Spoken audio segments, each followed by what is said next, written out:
E tem também o tema das pessoas com doenças raras, que é um assunto no qual o vereador Olímpio Oliveira também tem se envolvido. Vereador, boa tarde. Boa tarde, Paulo. Uma satisfação muito grande poder estar aqui mais uma vez, aproveitando esse início de entrevista e a boa notícia do pagamento dos servidores públicos, para também saudar todos os servidores públicos. Eu que sou um servidor público, ao servidor público que tem a exata dimensão da importância de que é servir ao público, de fazer efetiva a política pública com qualidade, com eficiência. Esse servidor público, é o dia do servidor público hoje, desse servidor público, que veste a camisa de serviço público e que assuma a sua profissão como uma missão. Eu estava conversando agora há pouco com um colega que trabalha em Brasília. Como é que está aí a capital federal? Ele disse, hoje tudo deserto porque é dia do servidor. Mas amanhã volta tudo ao normal, com uma exceção. E eu perguntei qual. Ele disse, o Supremo não tem sessão essa semana. Deu feriado a semana toda. Bom demais, né? Bom, né? Esse país é uma maravilha. Né? Um feriado atrás do outro. Né? E ainda quando tem um feriado, você ainda emenda para enforcar aquele dia que fica entre um feriado e um... É uma eterna farra. E um final de semana, exatamente. Doutor Olímpio, a droga está tomando conta do país. O que é que se faz? Infelizmente, é uma realidade. O que é que se faz? Primeiramente, em casa. Não espere só pelo governo. Mas se o pai fuma baseado, a mãe gosta de um craquezinho aqui e ali, a tia, a vovó, o vovô, como é que essa criança vai? Aí fica difícil. E nem precisa desses vícios, sabe, Paulo? Os vícios morais são piores do que esse. Verdade. Né? Porque a palavra de Deus, ela ensina o seguinte, está lá no Provérbio 22:6. Ensina a criança no caminho que se deve andar e ainda quando for velho não se desviará dele. A família tem esquecido disso. Né? Ela esquece. Como é que estão nascendo essas crianças, Paulo? Pois é. Em que ambiente? Em que ambiente? São os filhos da balada. Essa turma nova aí que sabe... Muitos não sabem nem quem é o pai, né? Tem essa história, não sabe. Nem a mãe sabe. É. Porque ela sai numa balada... A variação foi de tamanho que ela não sabe. Não sabe quem é, não sabe. Aí deixa, muitas vezes, aos cuidados de uma avó, né? A avó já não tem mais aquela habilidade e aí empurra para a escola.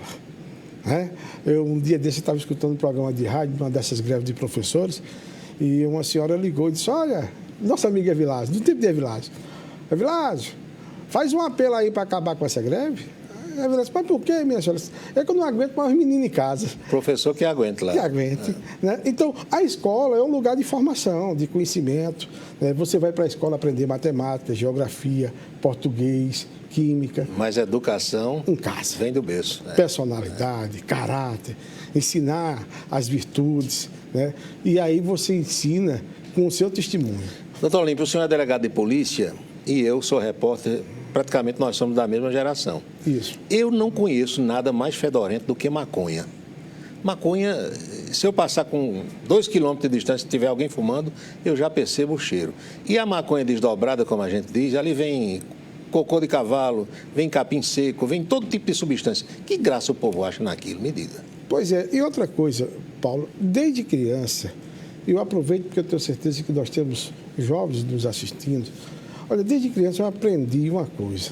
Eu não preciso de muleta nenhuma para enfrentar a realidade do meu dia a dia. As coisas ao natural são bem melhores, não é verdade? Aí o cara diz, não, mas dá prazer. E eu não vou dizer que não dá prazer. Mas o prazer que não traz felicidade não vale a pena. Né? O namoro dentro de uma relação ajustada, equilibrada, é uma coisa prazerosa. Mas da forma que tem acontecido aí, sem responsabilidade, principalmente no ponto de vista se vai ter filho ou não vai ter filho, isso traz felicidade? Não traz. Traz prazer, mas não traz felicidade. Eu aprendi desde cedo, Paulo. Aquilo que te dá prazer, mas não está associado à felicidade, não vale a pena. Porque as drogas, as várias drogas, têm os seus efeitos que não são iguais, são diferenciados. A cocaína, os especialistas dizem que dá uma situação de euforia. Né? Isso. O crack, eu não sei que tipo de sensação dá. Mais ainda. O crack é cocaína. Pronto, é a borra da cocaína. É a mesma coisa. Agora, a maconha parece que dá uma sonolência, né? Um relaxamento. Um relaxamento. E que tipo de sensação é? Esse relaxamento é para toda a vida, não é só o efeito... Instantâneo, momentâneo. Não. É o relaxamento com os estudos. E tem os efeitos colaterais, né? Também. Agora, uma coisa que a gente tem que chamar a atenção é que isso também é de pessoa para pessoa. Porque nós somos assim, ó. a diversidade da nossa mão. Né? Então, há pessoas que irão usar esse tipo de droga, nunca irão ter problema nenhum. Eu conheço uma casa ali do outro lado do oceano, onde se reúnem alguns jovens, todos homens. Dificilmente tem alguma moça. 4, 5, 6 homens. Aí danam-se a fumar maconha. Às vezes eu, quando vou passando, fumo até mais do que eles, porque o cheiro é tão intenso que eu acabo inalando aquilo. Aí os caras ficam ali e começam a dar gritos e aquela situação de euforia. Que prazer é esse? Um bocado de homem reunido, sem nenhuma mulherzinha de lado. E assim, Paulo, você não vê que os anos estão passando. Os anos estão passando, os seus sonhos estão ficando pelo caminho e tempo perdido, né? Tempo é mais do que dinheiro, porque se você perder dinheiro, você tem como reconquistar. A hora que passou, ela vai fazer falta quando estiver fazendo uma falta, uma hora para eu morrer. Eu conversei com um médico aqui e ele me disse que um dos efeitos da maconha, das substâncias contidas na maconha, é a questão de problema nos testículos dos rapazes que fazem uso dessa droga. E os caras não sabem disso, não? São diversos efeitos vinculados a essa droga. A partir da falta de neurônios, que você começa a destruir danifica os neurônios. Os seus neurônios. Em que um jovem, ele passa, ele estando lado a lado com um jovem que não faz uso desse tipo de substância. Se ele for, por exemplo, fazer um concurso, ele já vai em desigualdade. Em desvantagem. Né? Então, olha, jovem, é como eu disse aí há pouco, não, mas dá prazer, é um barato. Meu irmão, tu tem que eleger o que é importante para a tua vida e o que não é importante. Ter um objetivo, um foco, um projeto, um plano, se aproximar de tudo que te aproxima do teu plano e se afastar disso tudo que te afasta do teu plano. Pois é, mas se tem muita gente vendendo droga e nunca se viu tanto traficante como no Brasil de hoje, é porque tem muita gente comprando. Se não houvesse demanda, não tinha tanta mercadoria, digamos, para vender. E eu não consigo entender como é que um rapaz, um jovem, muitos rapazes bonitos, esbeltos aí, na flor da idade, como dizia minha avó, em vez de estar cheirando uma menina bem bonita também, vai cheirar danado de cocaína. Não dá para entender. Prefiro 50 mil vezes mais cheirar mulher. Nós voltamos já já.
Morreu ontem, aos 64 anos de idade, o ator e diretor de televisão e de teatro Jorge Fernando. Vamos mostrar a fotografia dele, se você não lembra, está aí o Jorge muito feliz. Ele estava internado no hospital lá do Rio de Janeiro. Jorge Fernando era diretor da TV Globo e o seu último trabalho como diretor e ator aconteceu esse ano na novela Verão 90. Foi o Reginaldo que me disse aqui, que é quem gosta de assistir esse tipo de programa. Foi o retorno dele após 2 anos de afastamento da TV, tempo em que se recuperou em um acidente vascular cerebral, um AVC. Vai deixar saudade, né? Do time lá do Valci Carrasco, aquele pessoal que escreve novela na Globo e que também participa das encenações. Doutor Olímpio Oliveira, vamos falar sobre a bicharada dos animais? Vamos. Que é outra demanda importante que nós abraçamos no nosso mandato. Eu sei que alguém vai estar nos assistindo agora vai dizer, esse povo está perdendo tempo aí falando em bicho, porque muita gente não gosta de animais. Isso. E a minha saudosa avó me dizia que quem não gosta dos animais não gosta de gente também. Não sei se é bem verdade, mas eu pelo menos gosto muito dos bichos. O poeta Manuel Monteiro, de saudosa memória, ele conservava na sala da casa dele a biblioteca com os cordéis e tinha uma foto assim, de peito, Sim. de Frida, uma cadela. Sim. E eu dizia, rapaz, que interessante, eu nunca tinha visto uma fotografia de um animal de busto. Ele disse... 3x4, né? Estava lá. Ele disse, olha, porque é o seguinte, o senhor está entrando na minha casa porque o homem que ama os animais, ele não pode ser mau caráter. Isso ficou guardado, sabe, Paulo? Então, se o animal não tivesse valor nenhum, Deus... Não tinha botado eles aqui, né? E nem tinha dito a Noé, olha, faça uma arca. Bote lá um exemplar casal de cada bicho. Né? E Noé colocou. Então, a criatura de Deus, ela tem a importância. E eles não falam. E tem que ter alguém que tenha voz para reclamar por eles. Né? Toda vez que eu vejo um animal sendo espancado na rua, né, no chicote, aquilo dói em mim. Esses burros que puxam carroças, outro dia me disseram que muitos deles passam o dia todinho fazendo frete com o dono. Aí, quando é no final da tarde, o dono aluga ele, aquele pessoal que vai buscar papelão, caixas à noite na rua. E o bicho não descansa, não come, não bebe água. Não. É um drama que a gente vem lutando com a Campina Grande há muito tempo. Eu fiz uma lei para disciplinar isso. Infelizmente, aquela lei que não pegou, não teve a adesão por parte do Poder Executivo. Paulo, tu imagina esse trabalho enfadonho, muitas vezes, sem ter condições físicas. É porque o bicho está doente, não sabe dizer que está doente. Exatamente. Não é verdade? E muitas vezes velhos, animais idosos. Tem as fêmeas que estão prenhas, exatamente, grávidas e puxando peso o dia todinho. Muitas vezes conduzidas por crianças que não têm noção. E tomam chicote. E tomam chicote. E aí, Paulo, você, à noite, ao invés de dar um descanso, ou você aluga, ou você solta para comer vagem de algaroba. E aqui acolá um motociclista... Causa um acidente, né? O animal causa um acidente. Vê a hora... Na sua inocência ali não sabe, né? Exatamente. Então, são coisas assim que a gente tem como política pública, porque os animais, eles são vetores, eles são portadores de doenças zoonóticas, alguns deles. E essas doenças... Elas... são naturais dele, da espécie. Exatamente. Né? E são transmissíveis, como a raiva, aos seres humanos. Né? E na hora que o poder público negligencia, faz de conta que não está existindo, que é o que acontece atualmente em Campina Grande. Paulo, há mais de 5 anos que o Centro Zoológico de Campina Grande não recolhe mais animais nas ruas de Campina Grande. Tem muitos animais pelas ruas ainda. Muitos animais abandonados. Cães, gatos. E eu não quero colocar a responsabilidade somente no lombo do governante da hora. Né? A primeira responsabilidade é do dono do animal. Ora, quando você leva um animal para casa, você tem que ter em mente que aquele animal ele vai crescer, ele vai adoecer, vai se reproduzir. É verdade. Né? Uma ninhada com 5, 6, 7, 9 filhotes. Onde botar essa? Né? Para onde é que você vai dar essa demanda? Eu tinha uma cadela, já faleceu, uma vez teve 14 filhotes. Deu um trabalho para doar esses bichos todos, mas eu acabei conseguindo. Inclusive, o colega Diego Araújo aqui da TV tem até hoje uma filhota dessa cria. Mas não é fácil, não. Não é fácil. Aí coloca dentro de uma caixinha, ou joga por cima do muro do Centro Zoológico, ou ali no açude velho, nas estátuas. Então, nós estamos numa luta muito forte. Inclusive, eu pedi esta semana uma audiência à secretária de saúde do município. Eu elaborei um projeto, porque a gente sabe a dificuldade que se é de construir um hospital público veterinário, uma clínica pública veterinária com recursos É uma necessidade. Da hora. Então, sempre fala dos insumos... Mas aí alguém vai dizer, não tem nem para os humanos, vai ter para bicho. Mas tem, para os humanos tem, é mal administrado, os recursos não são priorizados, não são. Mas... fazer uma clínica pública veterinária para o município do Porto de Campina Grande, que tem uma população animal de mais de 100 mil animais, e muitos desses animais de pessoas carentes, que quando adoece, não tendo como pagar, a primeira ideia que vem à mente é abandonar. O senhor recebe mais elogios, aplausos ou críticas por conta dessa atuação em defesa dos animais? Olha, Paulo, no início foi mais difícil. No início tinha sempre aquela conversa, mas doutor Olímpio, tanta criança abandonada, tanto idoso, e eu estou deixando de lado, não. Eu quero para elas e quero para os animais também. Todas as semanas, Paulo, eu estou em 2 escolas, conversando com os meninos para evitar... Aliás, nas escolas tem muito cachorro e gato também, gosta de escola. Também. Porque tem a comida, tem a cozinha. Também. Outra coisa, eu estendo as mãos nas ruas para ajudar quem está na droga e quer sair das drogas. Eu não ando fazendo propaganda disso. Mas o nosso mandato ele é multifacetado. Nós temos diversas ações. E é porque eu tenho essas ações, eu vou deixar os animais de lado? Claro que não. Eu queria somente concluir, Paulo, que nós pedimos uma audiência à Secretaria de Saúde essa semana, porque eu tenho uma lei que supra a necessidade de você não manter uma estrutura pesada, como é um hospital público veterinário ou uma clínica, mas você faz convênio com a rede de clínicas de veterinário que nós temos em Campina Grande, para que o próprio município possa pagar castrações e o atendimento ambulatorial. Há recursos para isso.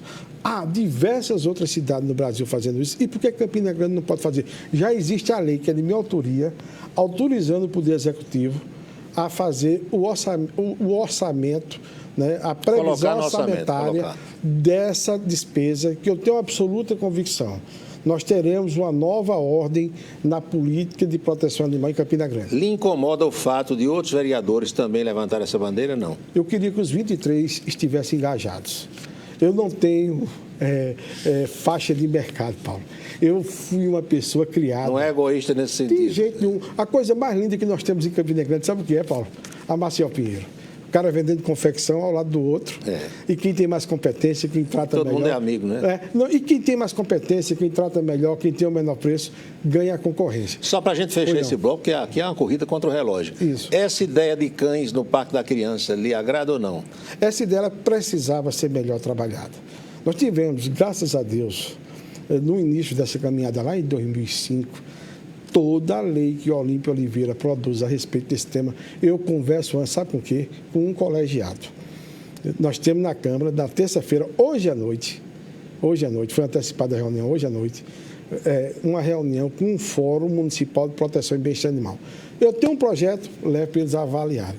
São professores da universidade, são jovens que estão envolvidos nessas ONGs. É legal, não é legal, ajuste aqui, melhora ali. Então, hoje, cada vez mais... Teres Albuquerque disse que não vai ter condição de pesar os cães para saber quem tem 10 quilos ou não tem. Hoje, cada vez mais, o político ele tem que entender. Ou você dialoga... É verdade.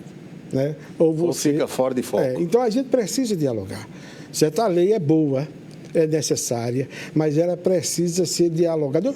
Eu estou trabalhando um projeto que, quando chegou a excelente ideia, em relação aos animais... É uma excelente ideia, mas eu disse à pessoa que disse, essa ideia tem uma repercussão, tem um impacto na sociedade. Nós vamos fazer fóruns de discussões para que, primeiro, a sociedade possa ter consciência da importância da lei para a gente propor a lei. Tu se lembra, Paulo, que Campina Grande, quando o doutor Eulâmpio Duarte resolveu enfrentar a história das fogueiras... Lembro. A guerra que foi. A guerra que foi. E hoje é uma coisa natural. Você anda nas ruas, praticamente não tem fogueira. Mas para que a Terceira Guerra Mundial não comece, deixa eu pedir Vai lá, meu filho. o intervalo aqui, senão o Reginaldo me mata. Reginaldo gosta de desfilar com um pitbull que ele tem no Parque da Criança. O cão pesa 62 quilos, aí não dá. Brincadeira, né? Nós voltamos já, não saia daí.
De coisa.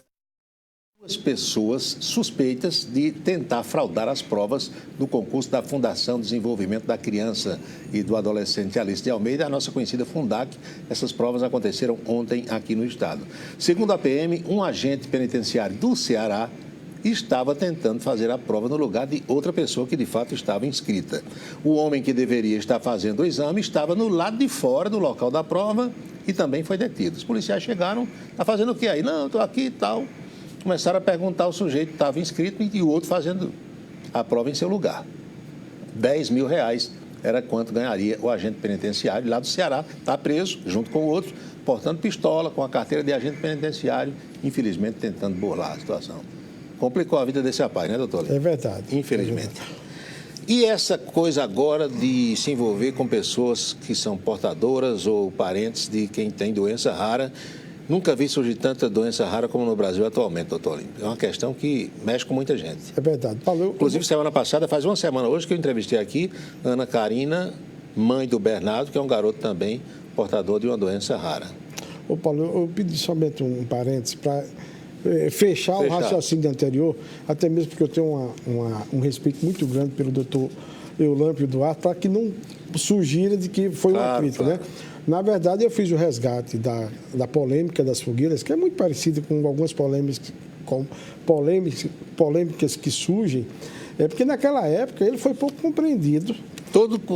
A cidade contra, como é que na terra do maior São João do mundo ninguém vai fazer fogueira? E aí depois que a população percebeu há uma compreensão, que há outras complicações, pessoas doentes que estavam sofrendo, hoje se tornou uma coisa cultural e praticamente... A exceção hoje é uma fogueira. A exceção hoje é uma fogueira.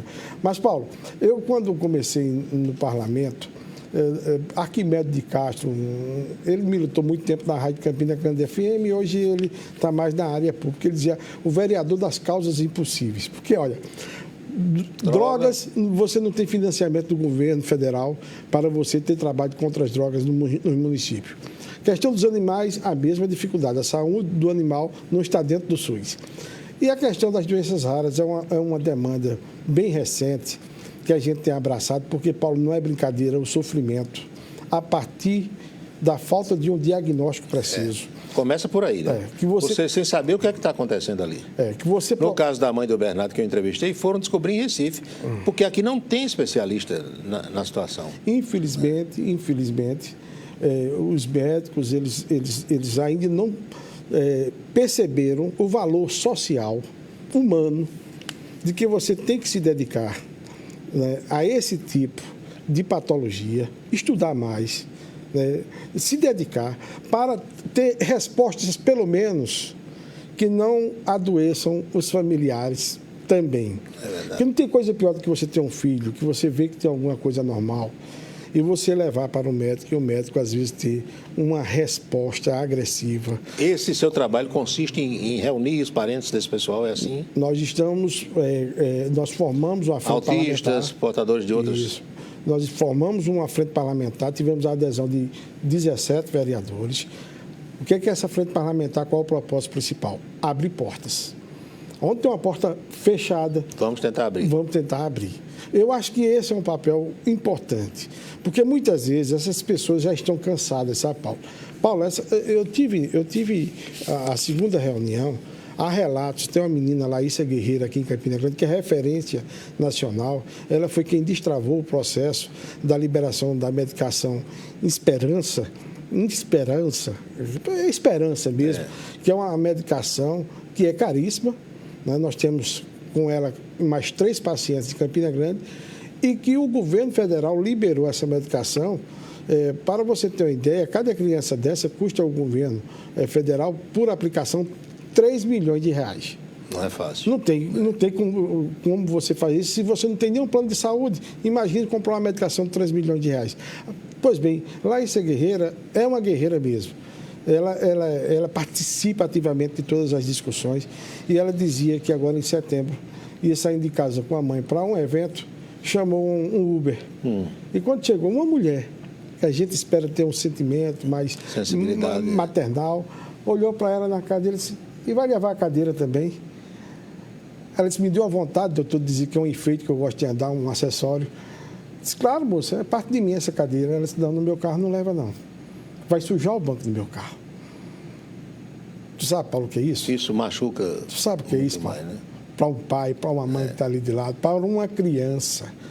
Então, nós precisamos, sabe, se levantar enquanto agente político, enquanto sociedade, para não aceitar isso. E isso é pior quando chega no hospital, que o profissional tem o dever de ter empatia. No caso do garoto Bernardo, cuja mãe eu entrevistei aqui, o remédio dele custa uma caixa entre 25 e 30 mil reais. E uma caixa dá para um mês, exatamente para um mês, que são 90 comprimidos, 3 por dia. Então, é praticamente R$1.000 por dia. Quem é que tem condição hoje de... Quem é que tem essa renda? E se você não tiver autoridades, né, com esse senso, com essa visão, de que isso é prioridade, porque é uma vida, Paulo. É uma vida... E em alguns casos, é bom que a gente diga aqui, que não é a cura, é uma sobrevida. Muito bem colocado, Paulo. Não é cura, é um pouco a mais de qualidade de vida. Enquanto aquela pessoa estiver aqui entre nós. Enquanto estiver aqui entre nós.